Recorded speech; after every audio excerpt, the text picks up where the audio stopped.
Because if you put on the Detroit Pistons right now, Oh, stop it. They're boring too. Get no, Bro, 4 games under 500. they've won 7 in a row. Whoopie freaking do. Negativity in the NBA media is ruining the game for casual fans. The NBA has the most talent it has ever had in its existence, so why does it seem like people are less and less inclined to come follow the sport? If you're a current fan of basketball, which I'm guessing you are if you're watching this video, you know the reason is NBA media sucks. This is something that has made me so mad over the past 10 years, and I think it's ruining the game of basketball for newer fans. If we just take a look at the clip that I provided you in the beginning of the video, you'll notice that Shaq is dismissing the Detroit Pistons, one of the best stories of last NBA season. This is not a one-off incident, and in fact, he's not the only one who does stuff like this. Other commentators like, say, Skip Bayless also say crazy things just for engagement farming, and it works. The issue arises when we think about the casual NBA fan. Me and probably you who is watching a NBA video on YouTube right now would not be classified under this. We can understand that these guys can be wrong and also be amazing NBA players or decent analysts. The issue arises when somebody who is a casual NBA fan and doesn't watch the sport very often gets subjected to one of these hate fests. They'll see a clip like the one that I played you at the start, or see a clip of Shaq saying he does not watch basketball unless he's paid, which I'll throw up on the screen right now. That's a real quote that he said. And they'll be put off from watching the game of basketball much more than they would have if they just had a positive influence talk on the TV.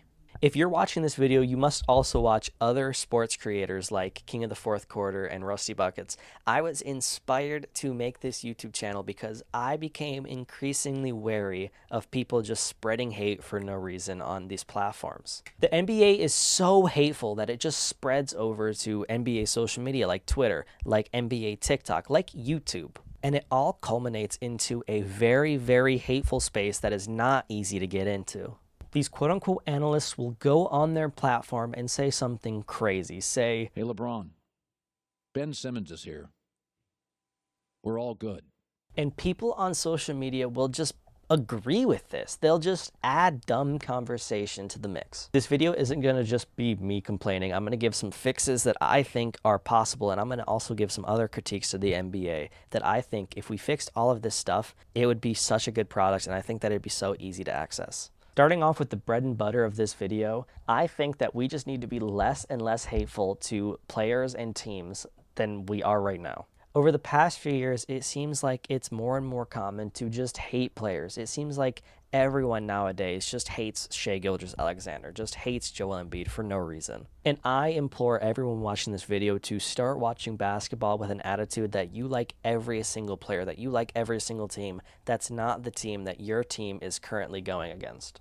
This personally has really helped me. I think that I used to be very hateful when I was in high school about certain players. I really, really hated Nikola Jokic. All of the time, I would get clips of NBA commentators, NBA TikTokers, NBA YouTubers saying that Nikola Jokic is boring and that Joel Embiid was way better, and I just followed that blindly. Once I stopped and looked in the mirror and said, this kind of sucks, I should watch every single NBA player like I like them. It was so much more fun to watch basketball. I implore everyone to do the same. Maybe you don't have this issue right now. Maybe you don't fall for the brainwashing that NBA media tries to give you. But if you do hate a single player, I tell you, watch one of them and act like a fan of them. Act like a fan of that team. And I think that you'll see that every single player has something to give to the game of basketball. Another fix that I've been calling for over the past few years has been have better people who actually enjoy the game of basketball and enjoy the newer generations talk about basketball on TV. Now, you might have seen the new Amazon deal with the NBA, and I'm going to show a clip of every single person that is going to be on the commentating team, and there's a lot of great names on here. There's going to be a new show with people like D. Wade, with people like Blake Griffin, Dirk Nowitzki, people who have talked very nicely about the game over the past few years. I think that these people are going to help the NBA discourse move to a much more neutral state where you can kind of talk about any situation without just getting yelled at and verbally harassed. And I think that this is a very good move for the NBA, kind of hiring people who have talked very, very good about the NBA's future and are very hopeful for the game. Obviously, we still have to convince people to stop being so mean on Twitter, which is never going to happen, but I implore you to follow better creators. One quick last thing that I want to bring up that doesn't really have to do with NBA media so much as the league itself is watching basketball in general. Since it's so hard to watch other teams play, I think that people just rely on media and social media clips to give you a good description of what a player is and what a team is. I think this goes back to what I was saying earlier about how NBA media kind of controls the landscape of what people talk about and what people think, and how if the NBA media is being negative on a player or a team, people on social media are much more likely to feel the same way.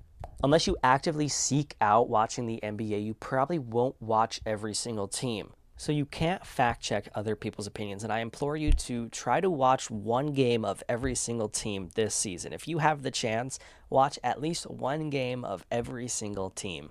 This gives you a whole different perspective on NBA discourse, and I think makes you think about the league in a much better way. I think you'll find a lot of hidden gems. I watched the Utah Jazz for the first time last season in probably 3 years, and I found out that Keontae George is a great player. I love watching him. I'll make a video soon on some people that I think are very, very underrated and that I think you should be on the lookout this season for. Maybe some teams that I think are going to be very, very fun watches. But again, I just implore you to check out other teams other than your favorite ones and who they're versing.